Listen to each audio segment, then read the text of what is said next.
Welcome to PEAC-Train Like a Girl, a podcast by girls in sport, for girls and coaches in sport. We're here to amplify your voice. It deserves to be heard. At PEAC, we are a safe place for girls to hang out, learn, grow, and build community. We empower girls in sport and coaches with knowledge, resources, and support we think is necessary in today's athletic environments to thrive. Join us for bold conversations about experiences of girls in sport. Our discussions will make you laugh, cry, cheer. I think today is going to make you get a little frustrated and rethink the future of girls in sport for generations to come. So whether you're walking, commuting, cleaning your bedroom, take us with us. Take us with you. Sorry about that. Follow us. It helps more than you can imagine. Check out our website and make sure you share with a female athlete or coach you love. So welcome back to the pod. Welcome to Table Talk. I am here with Megan and Mia. Welcome, ladies. Thank you. Thank you. Excited to be back on the pod. Yeah, so excited to have you. It's always interesting conversations. So we're not going to do a huge warm up because we've already done that with each of you. But I am super curious. It is April 1st. Megan, are you into April 1st? Do you do anything with it? Do you let it just slide by?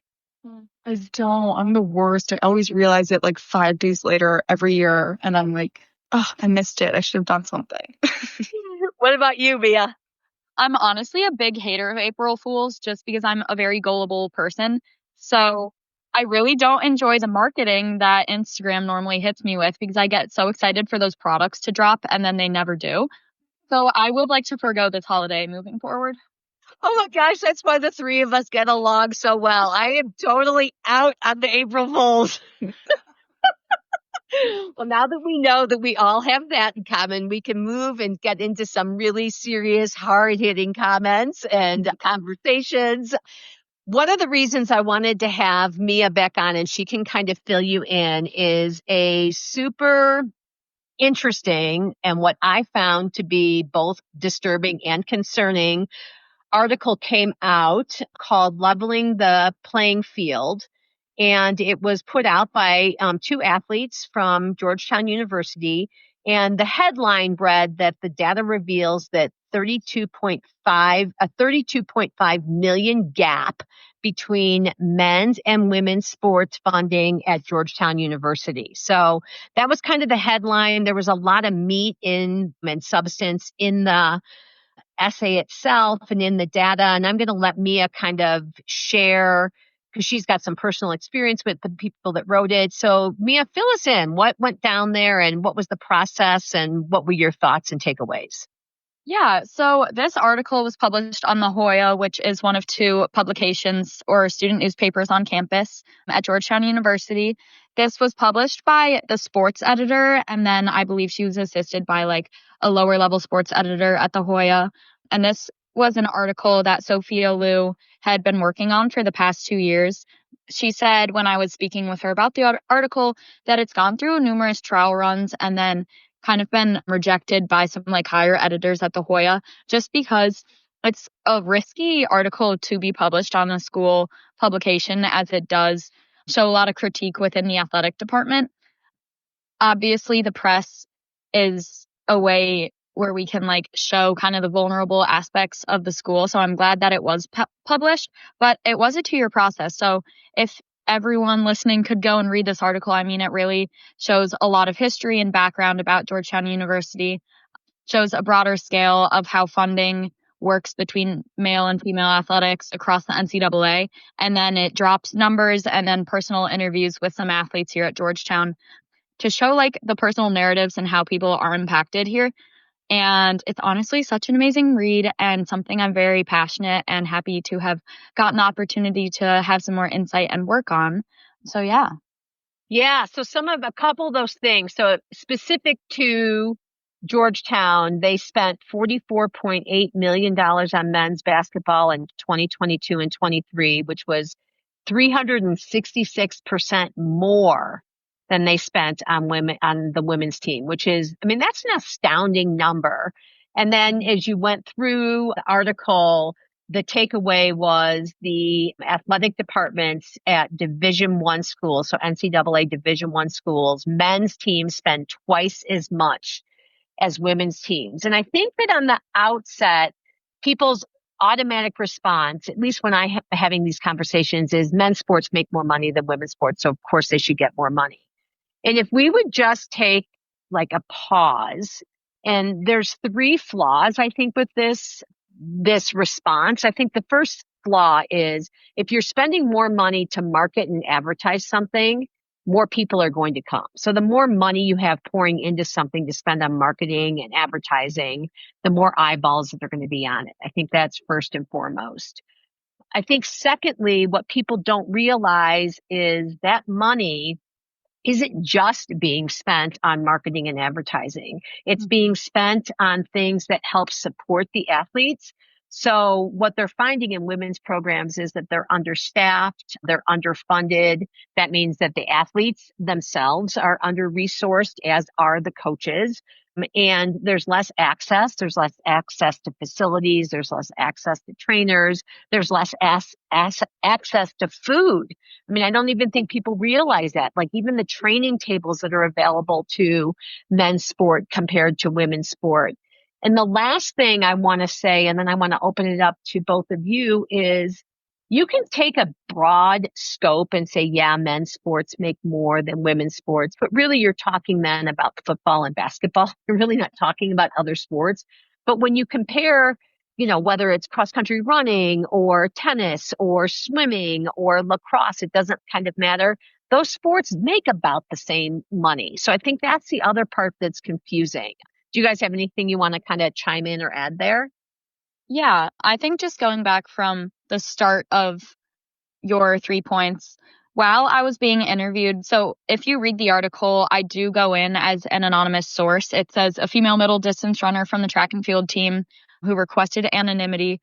I initially requested anonymity because the questions I was asked, and I had about a 30 or 40-minute conversation with Sophia Liu about this, were a lot more like detail oriented. And I honestly was like putting some like pretty exposing details about like the discrepancies within our athletic department into it. And the quote she ended up using, just because this is like such a massive article and she interviewed so many people in order to write it, she said that I said, there's so many discrepancies between men's and women's sports as a whole, she told the Hoya. If you were to look at any other field that's not athletics, where you're trying to bring in more equity to the field, it's yes, you should uplift the marginalized groups. That's very common sense. But for some reason in athletics, it's just not looked at that way. So I think looking back at this article, I would love to have my name attached to that quote because I really do stand by that. And I don't think it's something I would need anonymity in to hide out of fear. I think connecting back to your point that athletics is something that we just accept as like an equitable system between men and women. So focusing on the initial argument of, well, men make more money, like that is kind of an accepted theory and like quote within athletics. And you need to look at like the system behind why men make more money and the fact that women, one, weren't able to participate in sports until much, much later than men. And as a whole, it's viewed as like just the patriarchal system, of course, which is the foundation that everything, puts women in the perspective that we like don't perform as well or we're not as entertaining. And that's just kind of the system that's built up around it. But if you were to look at like these same arguments in any other field, everyone recognizes that men and women should be equal. But in sports, I feel like people are content with the fact that we're not and content with the discrepancies in funding and all of that. So I think it's something that needs to be rewritten in athletics as a whole. And I think it starts by providing the funding that's necessary between both sports and the media outlooks and everything like that. So that was a big ramble, but it kind of puts out like my big perspective on making an equitable experience for men and female athletes. Yeah. And first of all, it wasn't a ramble. It was so eloquent. Thank you for going back and, reading that quote, because I like the fact that you decided that you wanted it to be anonymous. And then your rethink, which I think is so important. Everybody gets the opportunity to rethink. Your rethink was, you know what? Actually, I'm proud of what I said, and I want my name attached to that. So, I love that you could sit back and you could be passionate about this, but also realize you're making yourself vulnerable. But then when you really circled around, I think you came to the realization that someone has to be vulnerable or changes aren't going to be made. Because as you said, women are new to sport. I mean, when I was growing up, I didn't have the access that either of you had. I mean, it just wasn't available. And, now that's one of the reasons why I'm passionate about this conversation, because I've seen how far we've come since, in particular, Title IX. I've seen what has happened to girls in sport.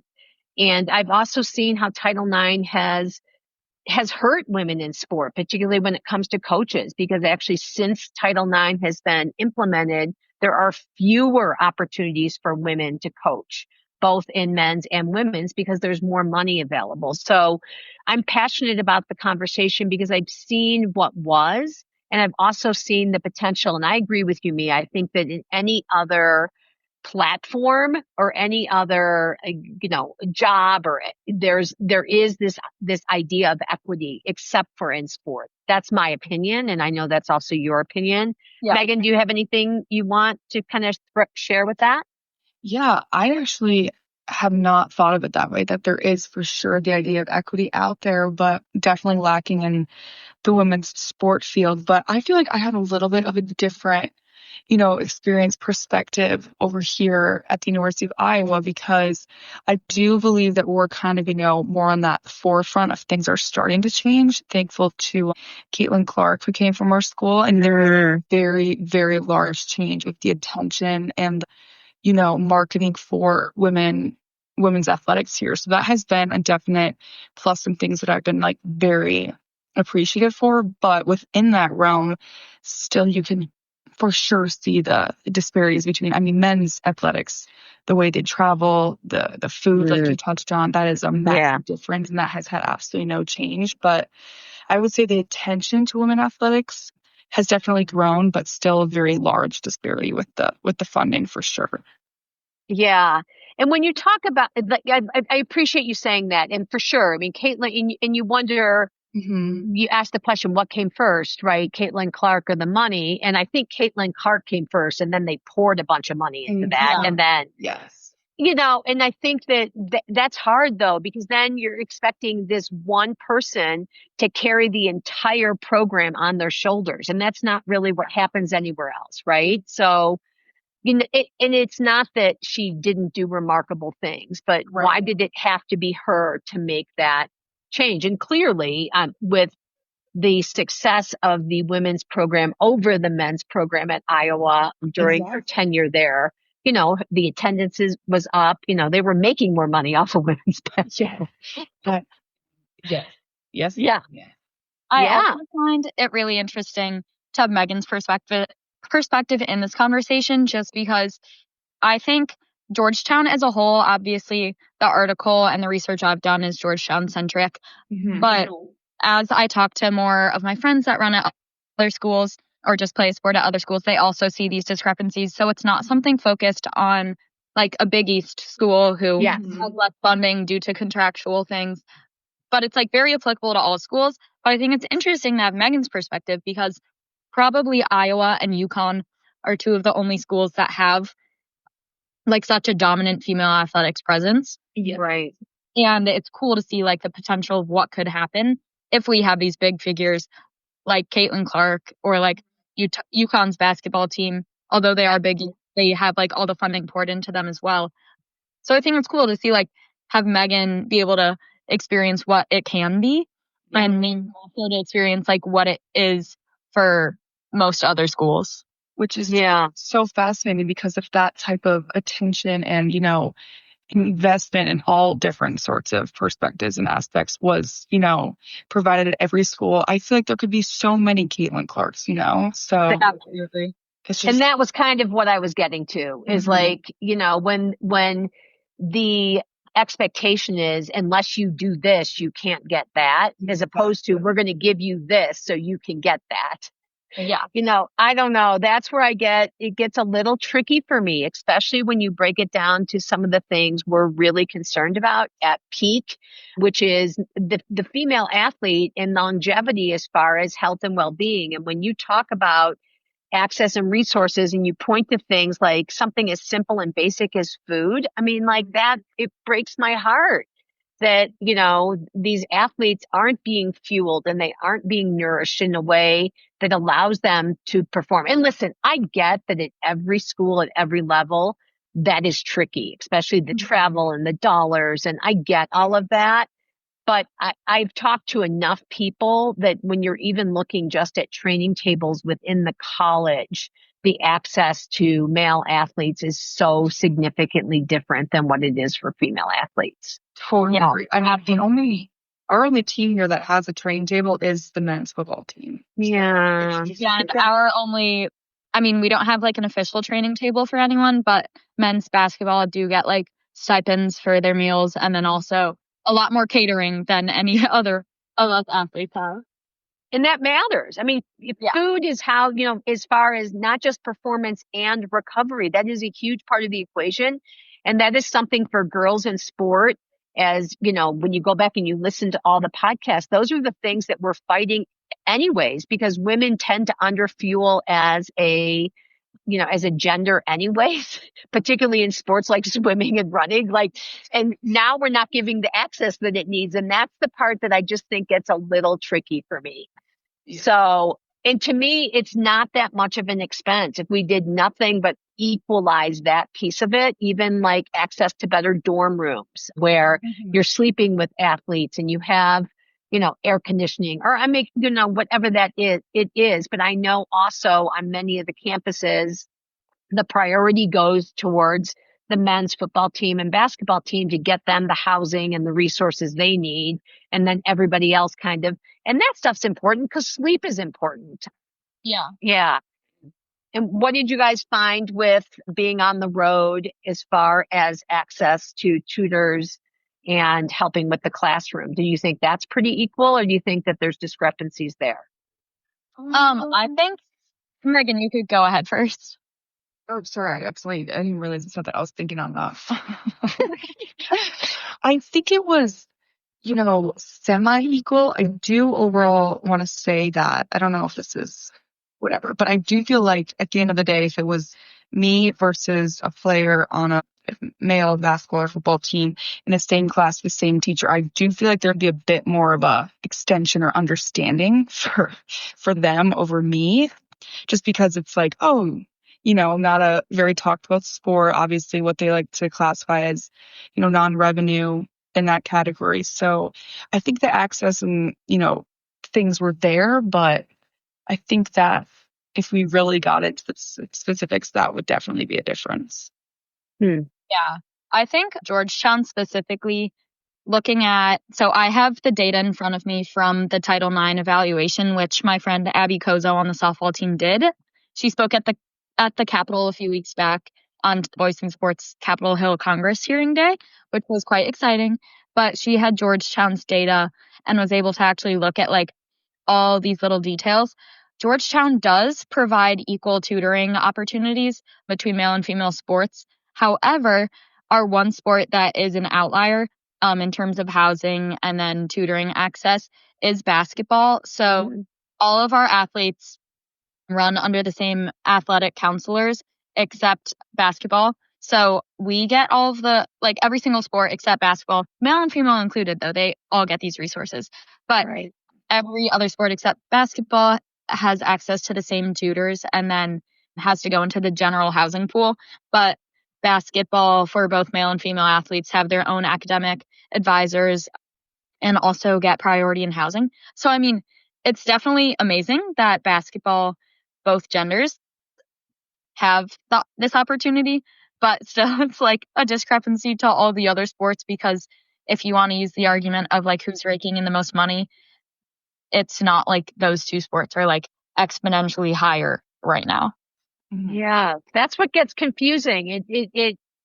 That's the part that gets confusing. And I don't know. I don't think any of us think that we have the answers, but I think that what from what we are all saying, there are definitely discrepancies. And if you're looking at the overall well-being of the athlete while they're performing at the university, and then long-term health, I think that that's the thing that we have to key into, is that we want these athletes both performing and recovering while they're at college, but we also want them to have a, you know, a healthy life long term. And some of those things I think are impactful, and they do make an impact.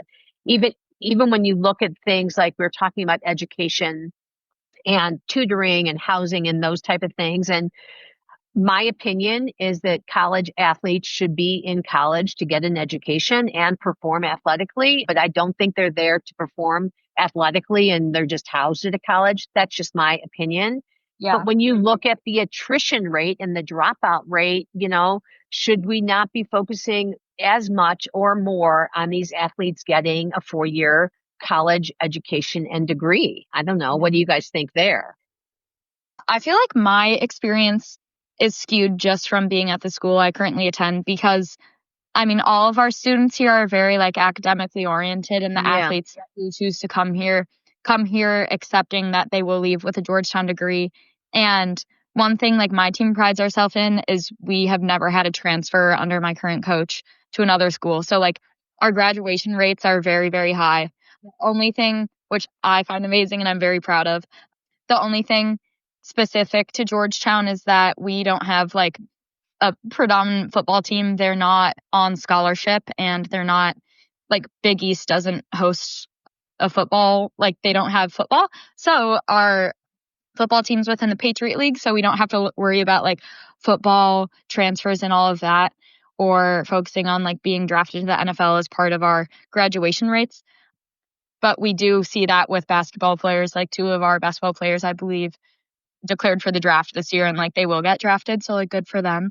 But I think Georgetown as a whole is very focused on getting our athletes through all 4 years of college, leaving with a Georgetown degree and leaving with that holistic experience that the Georgetown education offers. So I'm very proud of that. But super cool. What about you, Megan?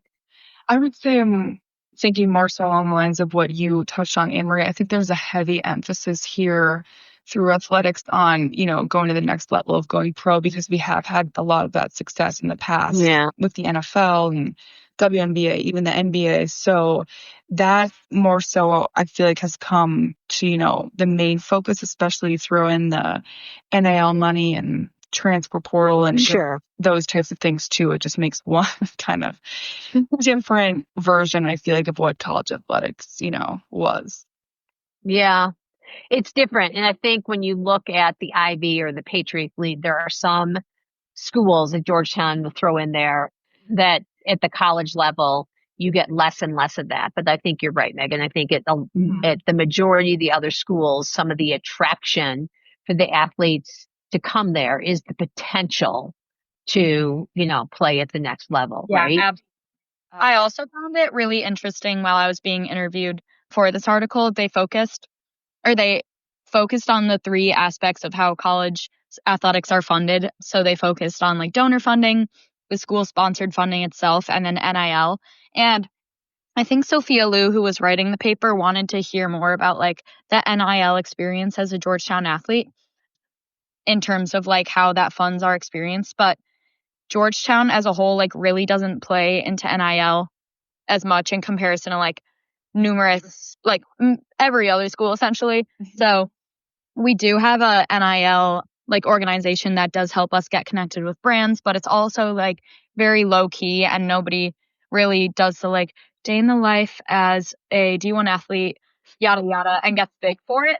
So I feel those people that really benefit off of NIL are at schools with humongous contracts. I'm sure a bunch of people at Iowa, you can clearly speak on this a lot more than I can, Megan, but I think Sophia, who was writing this article, really wanted to find and learn the experience of being an athlete benefiting from NIL, but that is not something many of us here do.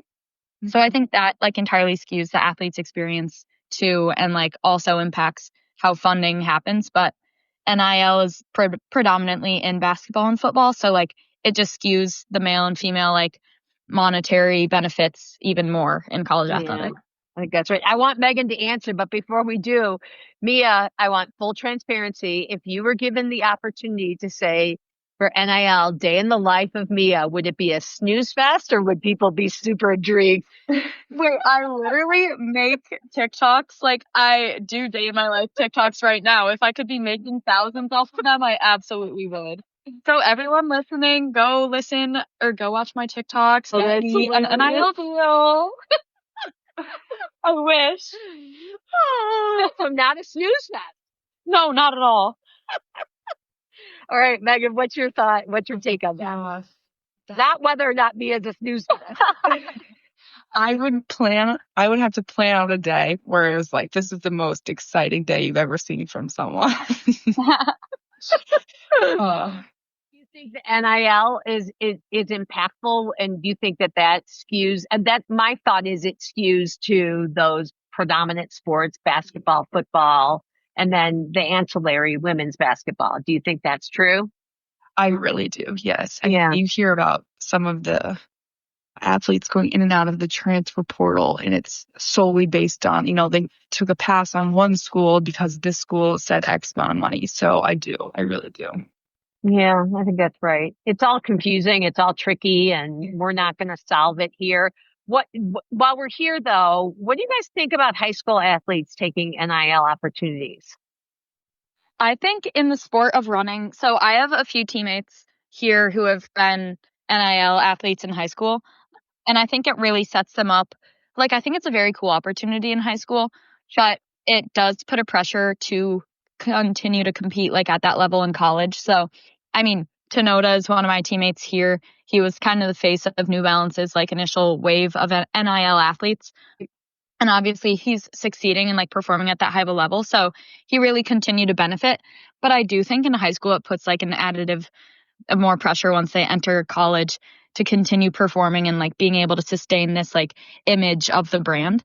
But as a whole, if you have the opportunity, I mean, and you can play into the system, I would do it as well. All right. What about you, Megan? I do like the idea of it, but I just feel like I've seen it in such a way where it, kind of goes the other direction. And I think that as a high school athlete, there's already so much you're trying to figure out. And I would only want a high school athlete to, choose a school based off of reasons not based on money coming from, brands and deals and things like that, really find like core awesome reasons. And also, have that as like an add-on, like an additive, not the sole reason. It's just my concern. Yeah, I think that's right. I don't know, as a coach and as, somebody who's put high school athletes through both high school and college, I don't know if I'm into it. I just think there's so many other things. I also think that the social pressures and the social pressure cooker that is high school, it gets so much larger with something like that. And I almost think it makes you not fit into the rest of your peers. And I think it makes the social pressures even more. And I think some of what high school is that ability to figure out how to be a teammate and how to get along. And I think that when you've got that quote unquote target on your back, it makes it harder. I don't know. Am I wrong? You guys could say I'm wrong. I'll rethink it. No, if I had to pick a yes or no, I would definitely say no because of all those reasons. But it's just, yeah. Yeah, I think that's a perspective like I would gain if I was a coach and like thinking about all those factors.